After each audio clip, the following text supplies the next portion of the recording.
it's Mike Stott, your current Cherokee Association Realtors Board President. Just sort of excited. It's July 5th in the morning, and I'm reporting on the June statistics. Some of them may change, but we just had a great 4th of July where we celebrate the freedoms that America brings. And one of the greatest freedoms that we have is the ability to own private property.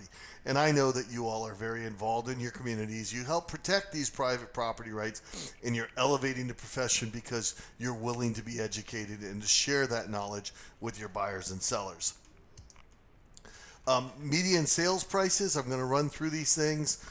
Today, it may be a little longer than normal because I have something very interesting in the last couple of slides. But our median sales price went up to $505,750, almost the all-time high, only $750 less than the all-time high in 506. We had 27 sales over $1 million, which helped prop that up. And we have 139 active over $1 million, which means we have a 7.3 month supply of homes using the average number of sales over the last 4 months. It's a buyer's market in that. Everything else, it's a strong seller's market. Every price point under that. Priced well, should sell quickly. Priced over $1 million, you're going to be on the market for a while until the right buyer comes along. Number of sales, we had a 44% drop in the number of sales from the peak in 2021.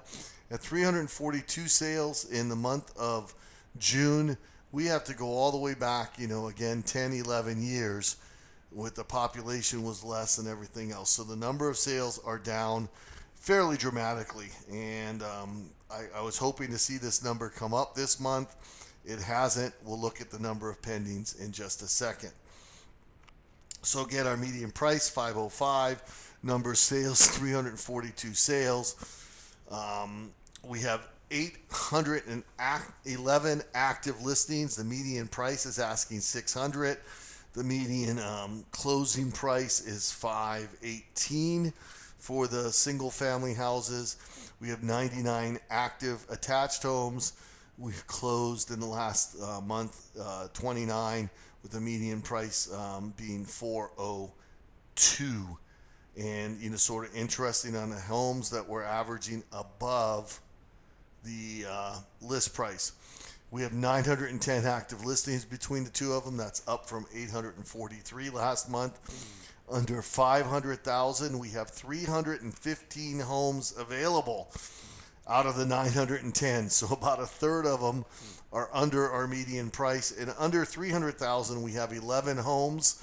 2 are mobile, 4 are fixer-uppers, and 2 are attached, which means we may have somewhere around 3 homes that are ready to move into, maybe 5 if you count the attached homes. Some of those are very, very nice. So looking at the overall market, when we've closed over the last month, 313, we have 811. That's a 2 months, 2.5 months supply of homes. Townhouses, condos, we have about a 3-month supply of homes. So strong seller markets in both of those areas. Some people like this chart. We can chart it, 505, 750, 342 sales. And you can see what our prices have done over the last year. They've gone up, if you drew a line, a fairly steady appreciation line there. Rentals, boy, I do property management. I know some of you do also, or you have people that are looking to rent. The median asking price for a rental is $2,600. The median pending price is $2,400, and the median close price is $2,400. So looking at our rental market, we have 130 active, and we close 63. Everything should be rented within a month or two of being put on the market, so long as it's asking the right price. So, with the 4th of July, I started asking, what is financial freedom? And the best definition I've ever heard is the ability to create the income needed to live. Because, if the stock market, your money was all in the stock market and went to zero, how do you go and create that income?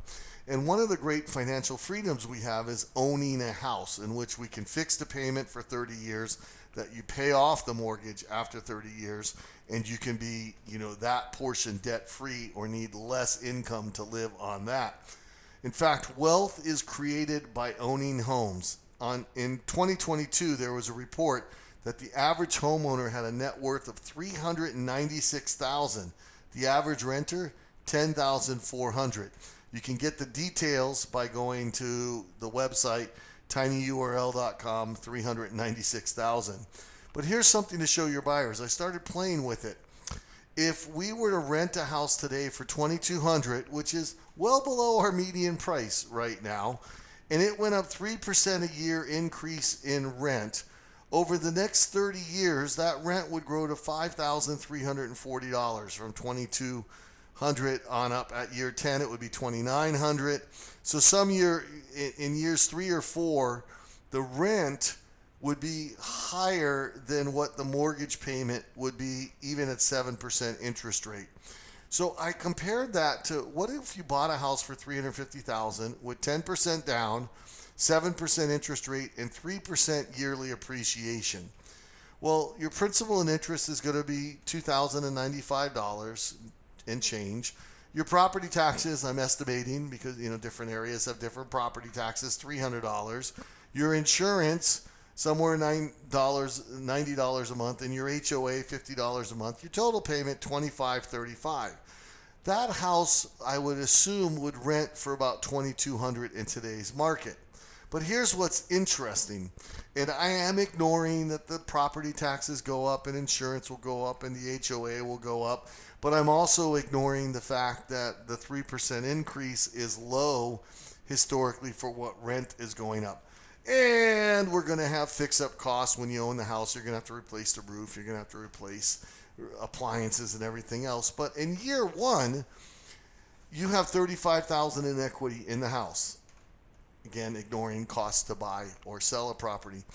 In year 10, you have $195,000 in equity because the loan has decreased from $315 to $273, and at 3% a year appreciation, that's going to give you equity of about $195,000. At year 20, you're going to have equity of about $441,000. And if you paid it off and the home appreciated consistently over 30 years, you'd have $842,000 in equity. Let's say you spent half of that on repairs and increased property taxes, insurance, HOA fees.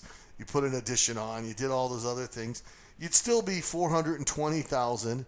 Where at the end of the 30 years, you have nothing if you're a renter. That's how wealth gets created, generational wealth. Show this to your younger buyers.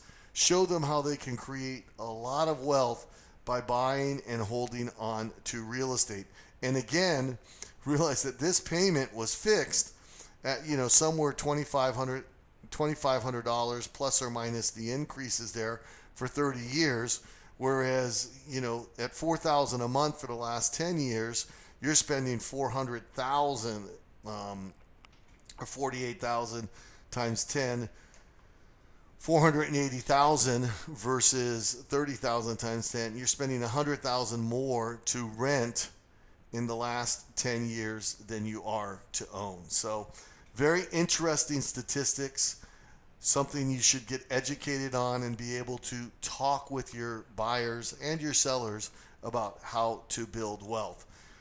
Again, I want to invite you. I'm really excited about our charity pitch battle. We've had 18 or 20 charities nominated. The executive committee at the board has picked the top 5 that are going to come in and pitch to you as a member why we should give them the $2,500 to help with their good works in our community.